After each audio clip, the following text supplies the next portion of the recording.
Beamer, Benz, a Bentley. Beamer, Benz, a Bentley. Beamer, Benz, a Bentley. My jeans are never empty. Beamer, Benz, a Bentley. Beamer, Benz, a Bentley. Beamer, Benz, a Bentley. Welcome. Thank you for joining us, a part of Society Street Entertainment. I am Eve Lora, and today we are going to give you an update on one of our veteran artists who not only has been with us over a decade, is certified platinum and actually delivers lyrics with intellect. Queens Punchline King, Lloyd. What's going on? I'm good. How you doing? Good, good. All right. Now you have this huge record that even in Japan they made a remix to. Yeah. What was the creativity? How did you come up with the idea? Oh man, just playing around with it. My grandmother joked on me about that, the title all the time, because it was so like a tongue twister. Yeah, but Beamer, Benz, and Bentley came from me just riding in my car, playing the beat. Nice. Yeah. So here you are, very successful single. Yeah. Right after Interscope releases you. Yeah. And now they want you back. Of course. What's up? What's going on with that? I mean, yeah, they've been reaching out, Interscope, a few other labels, Def Jam, you know. At this point, man, like I said, I've been completely independent.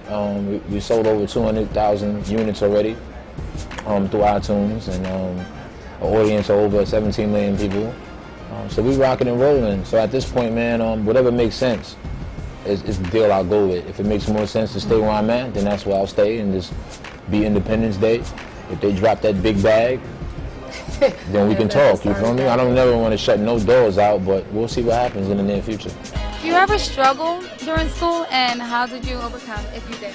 I guess, you know, to some degree, every student does struggle at some point. I mean, whether it's a test or whether it's a particular class that might just be a little too hard for you. So, you know, there are decisions to be made, but I think, how did I overcome that? It's a combination of just having that tenacity, having that perseverance and competitive spirit that I had, and praying through certain things. And, you know, I guess, you know, you have to learn how to delegate things and how to seek help and know that if you need a tutor, if you need to speak to your teacher, you know, it just kind of, I see so many ways that responsible students become responsible adults. And if you take the initiative as a student, you will carry those same things into adulthood. That's a beautiful dance. Coming from someone down 4 nominations for the Soul Train Award. Congratulations. We have one of our living legends and most respectful philanthropists, Mr. Russell Simmons. In your book, You emphasize how the journey is something that you should embrace the most. What can you advise a high school student for him to? Yeah, it's the practice itself. You know, like, you know, they really can't pay you nothing. I mean, you know, in an hour you'll be the same as you are now, and when you're working now, like in the practice, it's so much easier to get up and go to work, to get up and do the job. It's so difficult not to do it. You know, you take one step towards whatever creative thing or busy thing or school thing that there is to do, and it wakes up for you. If you sit back, it becomes a big struggle. So you got to go do the work. You got to really get out there and hustle. And it's like the hustle itself is fun. So staying away from it and saying, oh, I'd rather stay home or I'd rather stay on the corner and all that, it's a lifelong struggle. It's much, much more painful not to work than it is to work.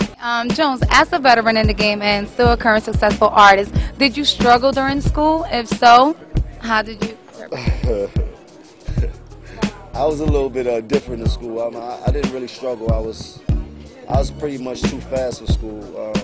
But I excelled in school. I actually graduated 6 months early.